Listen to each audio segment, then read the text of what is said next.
जय जगन्नाथ बंधुगण आज आमे जानिबा 1 सेप्टेम्बर 2024 रविवार दिन मेष ठारू आरंभ करी मीन राशि पर्यंतर द्वादश राशि राशिफल विषय किंतु ता पूर्वरु सर्वप्रथमे जानिबा आजिर पंजिका विषय। आज होउची 1 सेप्टेम्बर 2024 रविवार भाद्रव कृष्ण पक्ष चतुर्दशी सिंह 17 दिन। आज अश्लेषा नक्षत्र ओ कर्कट चंद्र। आजिर शुभ बेला प्रातः 6:28 रु दिवा 9:48 पर्यंत। आजिर सूर्योदय प्रातः 5:37। आजिर सूर्यास्त संध्या 6:10। आज घात चंद्र नास्ति एवं मेष राशिर घात बार। आज बीरी भक्षण निषेध। तो बंधुगण आसंतु जानिबा आजिर राशिफल विषय। ता पूर्वरु आम चैनल को जो माने नुआ करी आछंती तले थिबा लाल रंगर सब्सक्राइब बटन को दबाई आम चैनल को सब्सक्राइब करंतु ओ पाखरे थिबा घंटी बटन को दबाई ऑल रे सिलेक्ट करंतु काहेकि ना आमे अपलोड करिथिबा प्रत्येक वीडियो रो नोटिफिकेशन आपण सर्वप्रथमे पाई परिबे। तो प्रथमे जानिबा मेष राशि विषय रे। आज चंद्रदेवंक चतुर्थ भाव रे गोचर कारणरू किछि समस्या आपनଙ୍କୁ हैरान करि पारे। कर्म क्षेत्र रे परिवर्तन एवं स्थानांतरणर संभावना रहिछि किंतु आपनଙ୍କ कठिन परिश्रम एवं धैर्य बल रे आपण समस्त समस्यारू मुक्ति पाई परिबे। आपनଙ୍କ आत्मविश्वास वृद्धि पाइब एवं निष्पत्ति नेबार क्षमता विकसित हेब जहा फल रे आपणकर किछि गुरुत्वपूर्ण कार्य समाधान हेबार संभावना रहिछि। पारिवारिक जीवन रे पारिवारिक संपर्क खराब होई पारे सेथि पई गृह कलहरु दूरे रहिबा पई आपण परिवारर परिवेश को सकारात्मक रखिबार प्रयास करंतु। मातांक सहित थिबा मतभेद को विचार विमर्श करी समाधान करिबा परे मानसिक शांति बजाय रहिब। आर्थिक दृष्टिरू सामान्य संघर्ष करिबाकू पड़ी पारे किंतु परिणाम आपणଙ୍କ ପାଇଁ उत्तम रहिब। अनावश्यक खर्च रे नियंत्रण बजाय रखंतु एवं रक्तचाप रोगी स्वास्थ्य अवस्थार विषय ध्यान रखिबा उचित। आज आपण ओं आदित्याय नमः मंत्र जप करंतु शुभ फल पाइबे। वृष राशि आपणଙ୍କ तृतीय भाव रे चंद्रदेवଙ୍କ गोचर आपणଙ୍କ राजनैतिक वर्चस्व रे वृद्धि करिब एवं आपणଙ୍କ पराक्रम रे वृद्धि हेब। आपण निज भितरे एक नूतन सकारात्मक शक्ति अनुभव करने समर्थ हेबे। सामाजिक मान सम्मान वृद्धि पाइब एवं आपणଙ୍କ भाई भौणीଙ୍କ साहाय्य रे समस्त कार्य सफल हेब। पारिवारिक परिवेश स्वाभाविक रहिब किंतु आपणଙ୍କ भाई भौणी माने किछि समस्यार सम्मुखीन होई पारंती।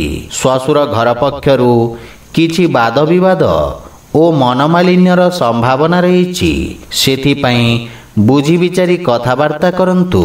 जीवन साथी किछि स्वास्थ्य संबंधित समस्या देखा देई पारे सेथि पई मानसिक चिंता को निज उपरे प्रभावी हेबाकू दियंतु नहीं।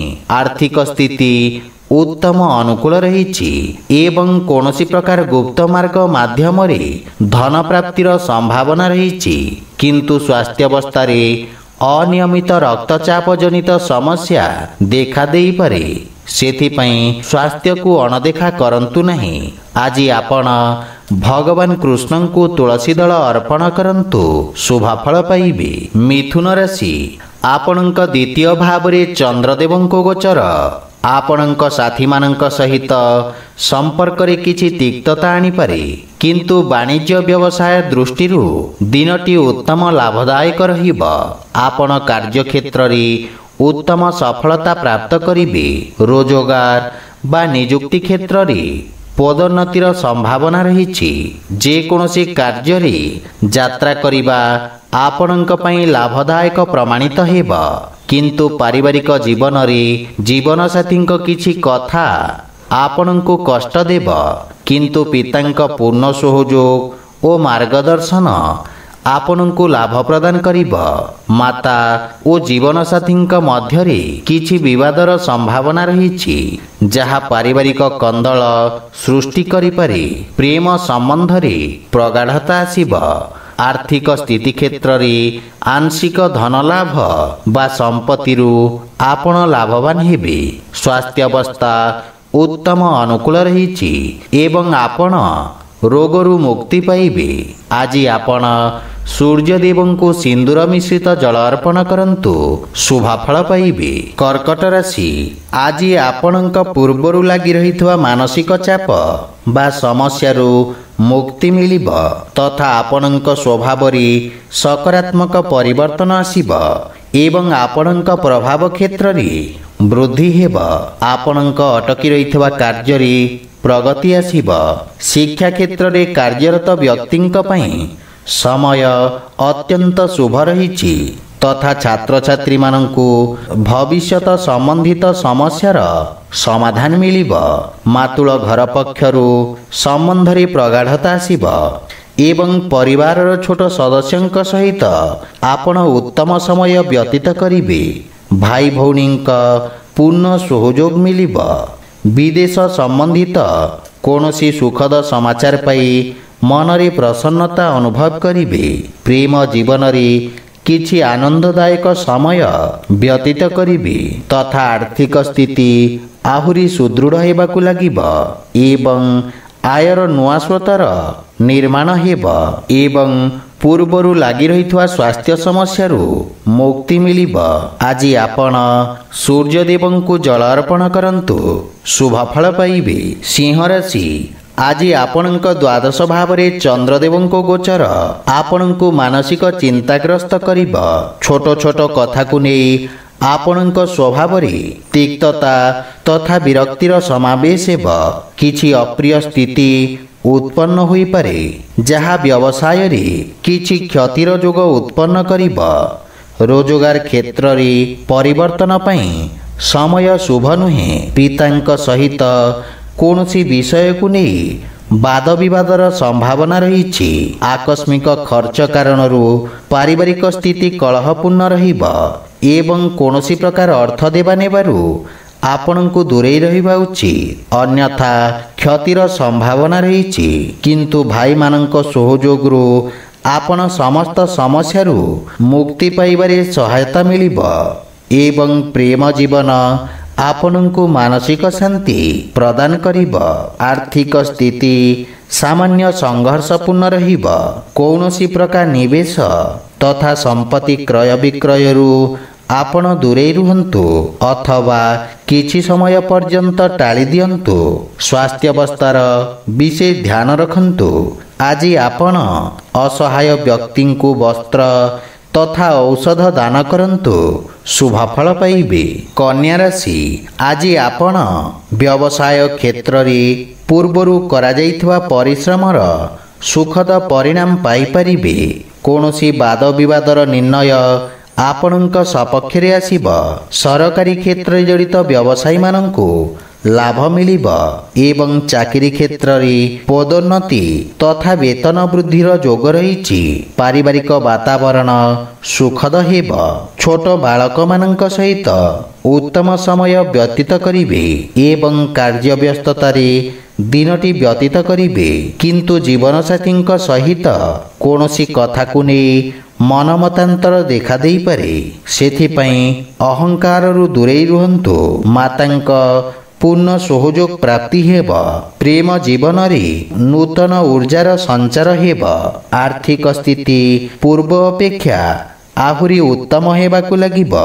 ରାଜକୀୟ ପକ୍ଷରୁ ଆର୍ଥିକ ଲାଭ ମିଳିବ, କିନ୍ତୁ ସ୍ୱାସ୍ଥ୍ୟାବସ୍ଥାର ବିଶେଷ ଧ୍ୟାନ ରଖନ୍ତୁ ଏବଂ ଅନିଦ୍ରା ତଥା ମାନସିକ ଚିନ୍ତାରୁ ଦୂରେଇ ରୁହନ୍ତୁ।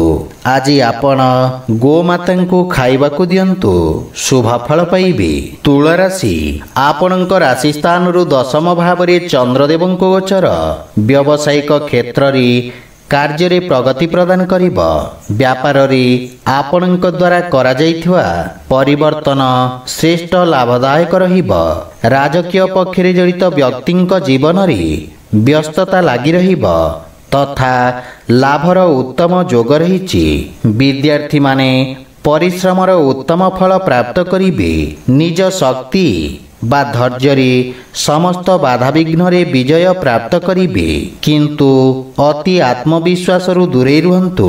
ପରିବାରରେ ସୁଖଦ ବାତାବରଣ ଲାଗି ରହିବ। ସନ୍ତାନ ଆପଣଙ୍କ ମାର୍ଗଦର୍ଶନ ଅନୁସରଣ କରିବେ। ପ୍ରେମ ଜୀବନରେ ମଧ୍ୟ ପ୍ରେମୀଙ୍କ ଭାବନାକୁ ସମ୍ମାନ କରିବେ। ପିତାଙ୍କ ଆଶୀର୍ବାଦ ବା ମାର୍ଗଦର୍ଶନ ଆପଣଙ୍କ ପାଇଁ ଲାଭ ପ୍ରଦାନ କରିବ। ଆର୍ଥିକ ସ୍ଥିତି କ୍ଷେତ୍ରରେ ଆର୍ଥିକ ଲାଭ ହେବ ଏବଂ ଆୟର ନୂଆ ନୂଆ ସ୍ରୋତ ନିର୍ମାଣ ହେବ, କିନ୍ତୁ କୌଣସି ପ୍ରକାର ଯାତ୍ରା ଆବଶ୍ୟକ ଥିଲେ କରନ୍ତୁ, ଅନ୍ୟଥା କ୍ଷତିର ସମ୍ଭାବନା ରହିଛି। ସ୍ୱାସ୍ଥ୍ୟାବସ୍ଥା ଉତ୍ତମ ଅନୁକୂଳ ରହିବ। ଶ୍ୱାସ ସମ୍ବନ୍ଧିତ ରୋଗୀ ସ୍ୱାସ୍ଥ୍ୟାବସ୍ଥାର ବିଷୟ ଧ୍ୟାନ ରଖନ୍ତୁ। ଆଜି ଆପଣ ଓಂ ବିଘ୍ନେଶ୍ୱରାୟ ନମଃ ମନ୍ତ୍ରର ଜପ କରନ୍ତୁ, ଶୁଭ ଫଳ ପାଇବେ। ବିଛା ରାଶି, ଆପଣଙ୍କ ରାଶି ସ୍ଥାନରୁ ଚନ୍ଦ୍ରଦେବଙ୍କ ନବମ ଭାବରେ ଗୋଚର ପୂର୍ବରୁ ଲାଗି ରହିଥିବା ସମସ୍ୟା ଓ ମାନସିକ ଚିନ୍ତାରୁ ମୁକ୍ତି ପ୍ରଦାନ କରିବ। ବ୍ୟବସାୟରେ ସ୍ଥାୟିତ୍ୱ ଆସିବ ଏବଂ ଆପଣଙ୍କୁ କୌଣସି ପରିଚିତ ବ୍ୟକ୍ତିଙ୍କ ସହାୟତା ମିଳିବାର ପ୍ରବଳ ଯୋଗ ରହିଛି। ରୋଜଗାର କ୍ଷେତ୍ରରେ ଆସୁଥିବା ସମସ୍ୟାର ସମାଧାନ ମିଳିବ। ଯେକୌଣସି କାର୍ଯ୍ୟ କରିବା ପାଇଁ ଭାଗ୍ୟ ଆପଣଙ୍କ ପୂର୍ଣ୍ଣ ସହଯୋଗ କରିବ। ମାତା ପିତାଙ୍କ ସ୍ନେହ ତଥା ଆଶୀର୍ବାଦ ପ୍ରାପ୍ତି ହେବ, କିନ୍ତୁ ଶ୍ୱଶୁର ଘର ପକ୍ଷରୁ ସମ୍ପର୍କରେ କିଛି ମତଭେଦ ଦେଖାଦେବାର ସଂକେତ ରହିଛି। ଜୀବନ ସାଥୀଙ୍କ ପୂର୍ଣ୍ଣ ସହଯୋଗ ମିଳିବ, କିନ୍ତୁ ତାଙ୍କ ସ୍ୱାସ୍ଥ୍ୟାବସ୍ଥାର ବିଶେଷ ଧ୍ୟାନ ରଖନ୍ତୁ। ପରିବାରର ଛୋଟ ସଦସ୍ୟଙ୍କ ସହିତ ଉତ୍ତମ ସମୟ ବ୍ୟତୀତ କରିବାରୁ ମାନସିକ ଶାନ୍ତି ମିଳିବ, କିନ୍ତୁ ପ୍ରେମ ସମ୍ବନ୍ଧରେ ସାବଧାନ ରହିବା ଉଚିତ। ଆପଣଙ୍କ କ୍ରୋଧ କାରଣରୁ ସମ୍ପର୍କରେ ଫାଟ ସୃଷ୍ଟି ହୋଇପାରେ ତଥା ଆକସ୍ମିକ ଧନଲାଭର ଯୋଗ ରହିଛି। ଆୟର ନୂଆ ନୂଆ ସ୍ରୋତରୁ ଧନଲାଭ ହେବାର ସଂକେତ ରହିଛି, କିନ୍ତୁ ବିଷାଣୁଜନିତ ରୋଗରୁ ସାବଧାନ ରୁହନ୍ତୁ। ଆଜି ଆପଣ ମାତା ଦୁର୍ଗାଙ୍କ ଆରାଧନା କରନ୍ତୁ, ଶୁଭ ଫଳ ପାଇବେ। ଧନୁରାଶି, ଆପଣଙ୍କ ଅଷ୍ଟମ ଭାବରେ ଚନ୍ଦ୍ରଦେବଙ୍କ ଗୋଚର ଆପଣଙ୍କୁ ମାନସିକ ଚିନ୍ତା ପ୍ରଦାନ କରିବ। କୌଣସି ନିଜ ଲୋକ ଆପଣଙ୍କ କ୍ଷତି କରିପାରନ୍ତି, ସେଥିପାଇଁ ନିଜ ଗୋପନୀୟ ତଥ୍ୟ ତଥା କାଗଜପତ୍ର ଦାୟିତ୍ୱ ସହକାରେ ରଖନ୍ତୁ। ବିଦ୍ୟାର୍ଥୀ ଛାତ୍ରଛାତ୍ରୀମାନଙ୍କୁ ଶିକ୍ଷା କ୍ଷେତ୍ରରେ ବିରକ୍ତି ଭାବ ଆସିବ ଏବଂ ବାଣିଜ୍ୟ ବ୍ୟବସାୟରେ ଧନ ପ୍ରାପ୍ତିରେ ବିଳମ୍ବ ହେବ। ପରିବାରର ଅନାବଶ୍ୟକ ଖର୍ଚ୍ଚରେ ବୃଦ୍ଧି କାରଣରୁ ଆପଣ ବ୍ୟଥିତ ହେବେ। ଜୀବନ ସାଥୀଙ୍କ ସମ୍ପର୍କରେ ସାମାନ୍ୟ ସମସ୍ୟା ଦେଖାଦେବାର ସମ୍ଭାବନା ରହିଛି ଏବଂ ପରିବାରରେ ମଧ୍ୟ ସ୍ଥିତି କଳହପୂର୍ଣ୍ଣ ରହିବ। ନିକଟ ସମ୍ପର୍କୀୟଙ୍କ ସମ୍ବନ୍ଧିତ କୌଣସି ଅପ୍ରିୟ ସମାଚାର ଆପଣଙ୍କୁ ଚିନ୍ତିତ କରିବ, କିନ୍ତୁ ପ୍ରେମ ସମ୍ବନ୍ଧ ପାଇଁ ସମୟ ଉତ୍ତମ ଅନୁକୂଳ ରହିଛି। ଆପଣଙ୍କ ବାଣୀ ଓ କ୍ରୋଧରେ ସଂଯମତା ରକ୍ଷା କରନ୍ତୁ। ଆର୍ଥିକ ସ୍ଥିତି ସଂଘର୍ଷପୂର୍ଣ୍ଣ ରହିବ ଏବଂ ଆୟ ତୁଳନାରେ ବ୍ୟୟଭାର ବୃଦ୍ଧି ପାଇବ, ସେଥିପାଇଁ ଅନାବଶ୍ୟକ ଖର୍ଚ୍ଚରେ ନିୟନ୍ତ୍ରଣ ରଖନ୍ତୁ। ସ୍ୱାସ୍ଥ୍ୟାବସ୍ଥା ସାମାନ୍ୟ ରହିବ, କିନ୍ତୁ ଉଦର ସମ୍ବନ୍ଧିତ ସମସ୍ୟା ଆପଣଙ୍କୁ ବ୍ୟଥିତ କରିପାରେ। ଆଜି ଆପଣ ସୂର୍ଯ୍ୟଦେବଙ୍କୁ ଜଳ ଅର୍ପଣ କରନ୍ତୁ, ଶୁଭ ଫଳ ପାଇବେ। ମକର ରାଶି, ଚନ୍ଦ୍ରଦେବଙ୍କ ଆପଣଙ୍କ ସପ୍ତମ ଭାବରେ ଗୋଚର ଭାଗିଦାରୀ କାର୍ଯ୍ୟରେ ଲାଭ ପ୍ରଦାନ କରିବେ ତଥା ବ୍ୟବସାୟରେ ନୂଆ ନିବେଶ ମିଳିବାର ସମ୍ଭାବନା ରହିଛି। ସମାଜ କଲ୍ୟାଣକାରୀ କାର୍ଯ୍ୟରେ ଆପଣ ଉତ୍ସୁକତା ସହିତ ଭାଗ ନେବେ ଏବଂ ଆପଣଙ୍କ ମାନ ସମ୍ମାନ ପଦ ପ୍ରତିଷ୍ଠାରେ ବୃଦ୍ଧି ଘଟିବ। କାର୍ଯ୍ୟକ୍ଷେତ୍ରରେ ସଫଳତା ମିଳିବ। ରାଜକୀୟ ପକ୍ଷରୁ ମଧ୍ୟ ପ୍ରୋତ୍ସାହନ ମିଳିବ ଏବଂ ରାଜନୈତିକ ବିସ୍ତାର ପାଇଁ ସମୟ ଶୁଭ ରହିଛି। ପାରିବାରିକ ଜୀବନରେ ଜୀବନସାଥୀଙ୍କ ସହଯୋଗ କାର୍ଯ୍ୟକ୍ଷେତ୍ରରେ ବିଶେଷ ଲାଭଦାୟକ ସିଦ୍ଧ ହେବ। କୌଣସି ବଡ଼ ସମସ୍ୟାର ସମାଧାନ ଖୋଜିବାରେ ଆପଣ ସଫଳ ହେବେ। ଯଦି ଆପଣ ଅବିବାହିତ ତାହେଲେ ବିବାହ ସମ୍ବନ୍ଧିତ କିଛି ଶୁଭ ସମାଚାର ପ୍ରାପ୍ତି ହେବ। ପିତାଙ୍କ ସେବା କରି ଆଶୀର୍ବାଦ ପାଇପାରିବେ। ବନ୍ଧୁମିତ୍ରଙ୍କ ସହଯୋଗ ପ୍ରାପ୍ତି ହେବ ଏବଂ ଭାଇଙ୍କ ସହିତ କୌଣସି ନୂଆ କାର୍ଯ୍ୟ ଯୋଜନାରେ ଚର୍ଚ୍ଚା କରିବେ ତଥା ଆର୍ଥିକ କ୍ଷେତ୍ରରେ ସମୟ ଅନୁକୂଳ ରହିଛି। ଆୟର ନୂଆ ନୂଆ ସ୍ରୋତରେ ବିକାଶ ହେବ। ଆପଣଙ୍କ ସ୍ୱାସ୍ଥ୍ୟାବସ୍ଥା ଉତ୍ତମ ଅନୁକୂଳ ରହିବ। ବିଶେଷ ରୂପରେ ହୃଦୟ ସମ୍ବନ୍ଧିତ ରୋଗୀ ନିଜର ଧ୍ୟାନ ରଖନ୍ତୁ। ଆଜି ଆପଣ ଅସହାୟ ବ୍ୟକ୍ତିଙ୍କୁ ସାହାଯ୍ୟ କରନ୍ତୁ, ଶୁଭ ଫଳ ପାଇବେ। କୁମ୍ଭ ରାଶି, ଆପଣଙ୍କ ରାଶି ସ୍ଥାନରୁ ଷଷ୍ଠ ଭାବରେ ଚନ୍ଦ୍ରଦେବଙ୍କ ଗୋଚର ଆପଣଙ୍କ ଖର୍ଚ୍ଚରେ ବୃଦ୍ଧି କରିବ। ଆପଣ ନିଜ ବୁଦ୍ଧି ଏବଂ କୌଶଳ ବଳରେ ସମସ୍ତ ଲକ୍ଷ୍ୟକୁ ହାସଲ କରିବାରେ ସକ୍ଷମ ହେବେ। ଆପଣଙ୍କ କିଛି ଗୁପ୍ତ ଶତ୍ରୁ ଆପଣଙ୍କ ଭାବମୂର୍ତ୍ତିକୁ ନଷ୍ଟ କରିବାକୁ ପ୍ରୟାସ କରିବେ। ଆପଣ ନୂତନ ଲୋକଙ୍କ ସହିତ ସାକ୍ଷାତ କରିପାରନ୍ତି। କ୍ୟାରିୟରରେ ଉତ୍ତମ ଉନ୍ନତିର ଯୋଗ ରହିଛି ତଥା ନୂତନ କାର୍ଯ୍ୟ କରିବାର ପ୍ରୟାସ କରିବେ। କାର୍ଯ୍ୟକ୍ଷେତ୍ରରେ ସ୍ଥିତିରେ ସୁଧାର ଆସିବ ଏବଂ ସହକର୍ମୀଙ୍କ ପରାମର୍ଶରୁ ଆପଣ ଉପକୃତ ହେବେ। ମାତୃଳ ଘର ପକ୍ଷରୁ ପୂର୍ଣ୍ଣ ସହଯୋଗ ଓ ମାର୍ଗଦର୍ଶନ ପ୍ରାପ୍ତି ହେବ। କିନ୍ତୁ ପାରିବାରିକ କଳହରୁ ଦୂରେଇ ରୁହନ୍ତୁ ତଥା ପରିବାର ସଦସ୍ୟଙ୍କ ସ୍ୱାସ୍ଥ୍ୟର ଯତ୍ନ ନିଅନ୍ତୁ। ପ୍ରେମ ଜୀବନରେ ବାଣୀର କଠୋରତା ହେତୁ ସମ୍ପର୍କରେ ଫାଟ ସୃଷ୍ଟି ହୋଇପାରେ। ସେଥିପାଇଁ ଅନାବଶ୍ୟକ ବାଦ ବିବାଦ ଓ ଯୁକ୍ତିତର୍କରୁ ଦୂରେଇ ରୁହନ୍ତୁ। ଯଦି ଆପଣ ବ୍ୟବସାୟିକ ଋଣ ପାଇଁ ପ୍ରୟାସ କରୁଛନ୍ତି ତାହେଲେ କୌଣସି ପରିଚିତ ବ୍ୟକ୍ତିଙ୍କ ସାହାଯ୍ୟ ପାଇବାର ସମ୍ଭାବନା ରହିଛି। ସ୍ୱାସ୍ଥ୍ୟାବସ୍ଥା ସାମାନ୍ୟ ରହିବ ଏବଂ ଗଣ୍ଠି ପୀଡ଼ା ଯନ୍ତ୍ରଣା ଭୋଗୁଥିବା ରୋଗୀମାନେ ଉପକୃତ ହେବେ। ଆଜି ଆପଣ ବୃଦ୍ଧ ଲୋକଙ୍କୁ ସାହାଯ୍ୟ କରନ୍ତୁ, ଶୁଭ ଫଳ ପାଇବେ। ମୀନ ରାଶି, ଆପଣଙ୍କ ରାଶିରୁ ପଞ୍ଚମ ଭାବରେ ଚନ୍ଦ୍ରଦେବଙ୍କ ଗୋଚର ଆପଣଙ୍କ କାର୍ଯ୍ୟକ୍ଷେତ୍ରରେ ସଫଳତାର ନୂତନ କୀର୍ତ୍ତିମାନ ସ୍ଥାପିତ କରିବ। ଦିନଟି ସମସ୍ତ ଛାତ୍ରଛାତ୍ରୀମାନଙ୍କ ପାଇଁ ବିଶେଷ ଶୁଭଫଳଦାୟକ ରହିବ। ଆପଣଙ୍କ ଅଧିକାର ତଥା ଦାୟିତ୍ୱରେ ବୃଦ୍ଧି ପାଇବ ଏବଂ ବେତନ ବୃଦ୍ଧି ହେବାର ମଧ୍ୟ ଯୋଗ ରହିଛି ତଥା ପରିଶ୍ରମର ଉତ୍ତମ ପରିଣାମ ପାଇପାରିବେ। ଆପଣଙ୍କ ସଫଳତା ଦ୍ୱାରା କିଛି ଲୋକ ଆଘାତ ପାଇବେ। ସେଥିପାଇଁ କାର୍ଯ୍ୟ ସମ୍ବନ୍ଧିତ ଷଡ଼ଯନ୍ତ୍ରରୁ ସାବଧାନ ରୁହନ୍ତୁ। କିନ୍ତୁ ପାରିବାରିକ କଳହରୁ ଆପଣଙ୍କୁ ଦୂରେଇ ରହିବା ଉଚିତ ଏବଂ ଗୃହର ସଦସ୍ୟଙ୍କ ସହିତ କଥାବାର୍ତ୍ତା କରିବା ସମୟରେ ବାଣୀରେ ମାଧୁର୍ଯ୍ୟ ବଜାୟ ରଖନ୍ତୁ।